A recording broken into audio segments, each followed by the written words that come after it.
అది ఆరోగ్యానికి హానికరమని తెలుసు. అత్యంత భయంకరమైన వ్యాధులకు అదే మూలమని తెలుసు. అయినప్పటికీ దాన్ని వదలరు. సరదాగా మొదలైన సర్వం నాశనమయ్యేంత వరకు అది వదలరు. అదేనండి మన జేబులు ఖాళీ చేస్తూ శరీరాలను కాల్ చేస్తున్న మహమ్మారి సిగరెట్. పొగాకుకు ప్రాణాలు పణం అన్న చందంగా మారింది ప్రస్తుత జీవన శైలి. స్మోకింగ్ కి చిన్న పెద్ద తేడా లేదు. మహిళలు పురుషులు అన్న లింగభేదం అంతకన్నా కనబడడం లేదు. అందరినీ పీల్చి తిప్పి చేస్తున్నది సిగరెట్. ఆరోగ్యంగా ఉండేవారిని సైతం సైలెంట్ గా చంపగల శక్తి సిగరెట్ కే ఉంది. స్మోకర్లు ఓవరాల్ క్యాన్సర్ కు గురి కావడంతో పాటుగా అనేక ఇతర రోగాల బారిన కూడా పడుతుంటారు. పిల్లలు పెద్దల్లో అకాల మరణాలు చోటు చేసుకుంటున్నాయి. హార్ట్ అటాక్ లాంటి గుండె జబ్బులు, ఊపిరితిత్తుల రోగాలు వస్తున్నాయి.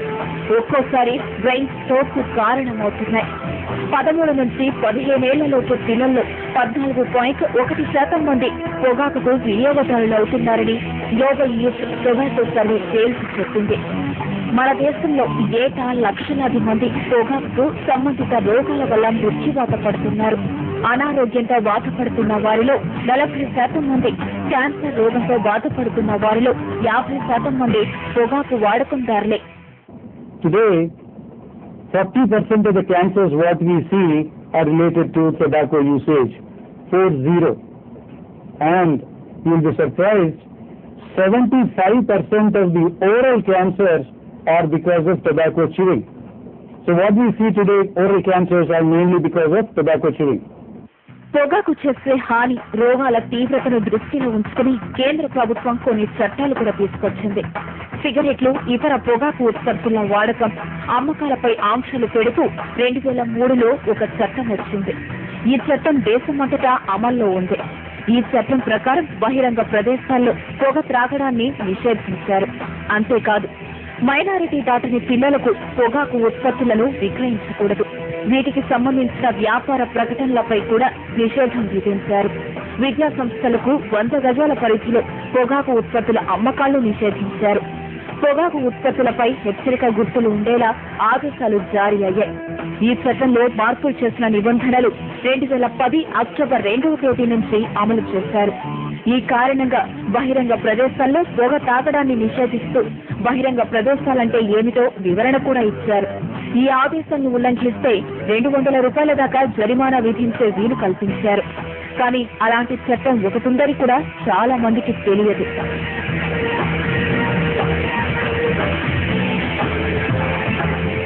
నోట్లో సిగరెట్ పెట్టుకుని దాన్ని స్టైల్ గా వెలిగించి రింగు రింగులుగా పొగ వదలడంలో ఆనందం ఉండొచ్చు. మరి ఖర్చు మాట ఏమిటి? పొగరాయిలు, సిగరెట్లపై పెట్టే ఖర్చు తక్కువేమీ కాదు.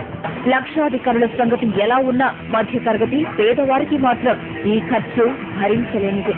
ఆరోగ్యాన్ని కాకుండా జేబును కూడా కాల్చేస్తున్నది సిగరెట్. మధ్యతరగతి గృహస్థులలో అనేక మంది కేవలం స్మోకింగ్ కే నెలకు 1000 నుంచి 1500 రూపాయల దాకా ఖర్చు పెడుతున్నారని ఒక సర్వేలో తేలింది. దీంతో అనేక మధ్య అల్పాదాయ వర్గాలు అతలాకుతలమవుతున్నాయి. కుటుంబాలు విచ్ఛిన్నమవుతున్నాయి. అంటే సరదాగా మొదలయ్యే స్మోకింగ్ చివరకు వారి కుటుంబాన్ని వీధిన పడేస్తున్నది. సిగరెట్ లేదా ఇతర పొగాకు ఉత్పత్తులు వాడి రోగాల బారిన పడ్డవారి కుటుంబాలు చిన్నాభిన్నమవుతున్నాయి. ఆర్థికంగా కుంగిపోయి కుటుంబ పోషణ ప్రశ్నార్థకంగా మారి ఒక్కోసారి సామూహిక ఆత్మహత్యలకు ప్రేరేపిస్తున్నాయి.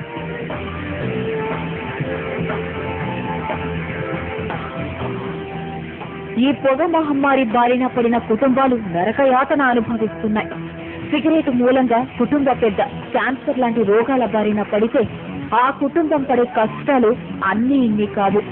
మానసికంగా కుంగిపోతూ కూడా లక్షల్లో ఖర్చయ్యే వైద్యాన్ని అందించడం, కుటుంబం భారం మోయడం, పిల్లలను చూసుకోవడం లాంటివన్నీ ఒక్కసారిగా ఇల్లాలి మీద పడిపోతుంది.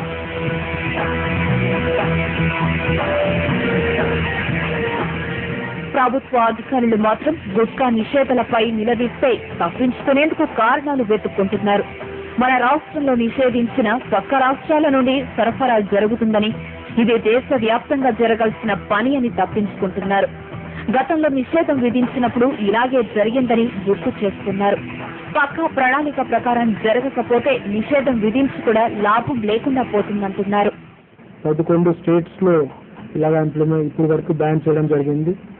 నెక్స్ట్ వీక్ మనం మా సైడ్ నుంచి గవర్నమెంట్ తరఫు నుంచి ఒక గ్రూప్ ఒక త్రీ పీపుల్ ఒక గ్రూప్ ఏర్పాటు చేసుకొని పంపించి ఏ ప్రకారం వాళ్ళు ఇంప్లిమెంటేషన్ ప్లాన్ తయారు చేశారు.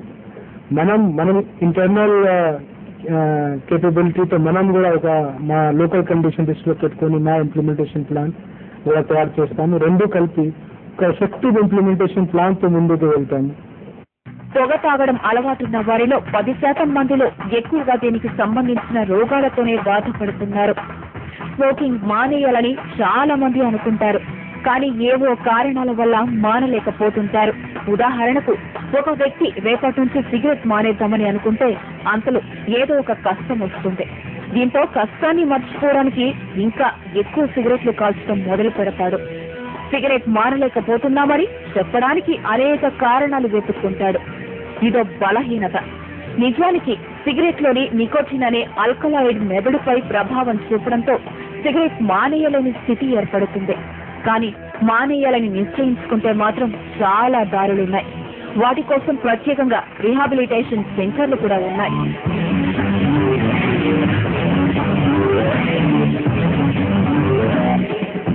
సిగరెట్లకు మీరెంత ఖర్చు పెడుతున్నారని తెలుసుకోవాలంటే సిగరెట్ కాస్ట్ క్యాలిక్యులేటర్ ని ఉపయోగించుకోవచ్చు. ఇంటర్నెట్ లో లభించే ఈ క్యాలిక్యులేటర్ ద్వారా ఏడాదికి మీ సిగరెట్ ఖర్చు ఎంతో ఇప్పుడే తెలుసుకోవచ్చు. అంతేకాదు, మీరు స్మోకింగ్ మొదలుపెట్టినప్పటి నుంచి ఇప్పటి వరకు అయిన ఖర్చు కూడా తెలిసిపోతుంది. ఉదాహరణకు 2000 జనవరి 1న ఒక వ్యక్తి రోజుకు 10 సిగరెట్లు కాలుస్తుంటే ఒక పెట్టె ఖరీదు సుమారు 40 రూపాయలు అనుకుంటే ఏడాదికి అతగాడు సిగరెట్ల కోసం పెట్టిన ఖర్చు 14,600 రూపాయలు. మొత్తం ఈ 10 ఏళ్లలో పెట్టిన ఖర్చు 1,52,080 రూపాయలు. సిగరెట్ పొగాకులో నికోటిన్ అలవాటయ్యే పదార్థం. అలా కాక ఈ పేపర్ బాగా హై టెంపరేచర్ లో కాలటం వల్ల కొన్ని రకాల హైడ్రోకార్బన్స్ ఉన్నాయి. అంటే పాయిజనస్ సబ్స్టెన్సెస్ పొగాకులో దాదాపు 2000 పైగా ఉన్నాయి.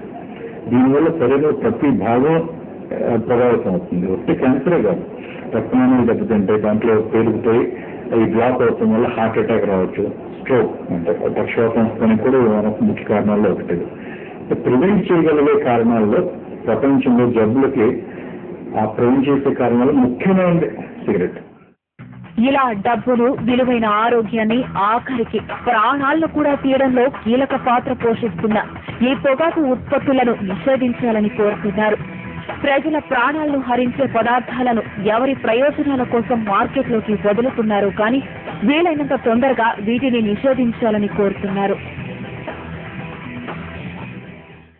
సర్వాధనం చేసుకునే అలవాట్లు కొందరికి శాపంగా మారుతున్నాయి. పాన్ గుట్టాలు శరీరం నమ్మిస్తూ ప్రాణాంతక వ్యాధులు తెచ్చిపెడుతున్నాయి. సిగరెట్ బీడీలు ఆరోగ్యాన్ని కాల్చేస్తున్నాయి. అయితే ఈ పచ్చని బతుకులో పిచ్చి రేపుతున్న ఈ మహమ్మారిని నిషేధించండి స్వచ్ఛంద సంస్థలు చేస్తున్న విన్నపాలను వినే నాదుడే కరువయ్యాడు. వీడియో జర్నలిస్ట్ వినోద్తో శ్రీధర్, ఏజెన్, హైదరాబాద్.